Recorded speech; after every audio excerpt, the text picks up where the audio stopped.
Hello guys, my first vlog.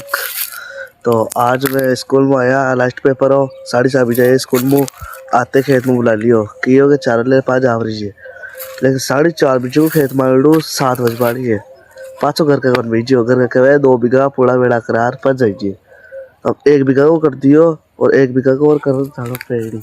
अब कहा नहीं करो उधर घूप हो काई हो, मन तो 2 बीघा पूरा बेड़ा करना पेड़ी। अब देख लियो वो 1 बीघा को हो गयो। देखो जो आठ ला जो इका तो कर दिया और मैं बट्टी लगा हुआ है। अब एक और करना है। अब कहीं बरसात को मौसम हो रही हो, अब बरसात देख लो गलत टाइम पर आवे। 3 महीना मेहनत करवार पछ बरसात आए बाद में क्या मतलब रहे। झोंकी धान की 12 बजे।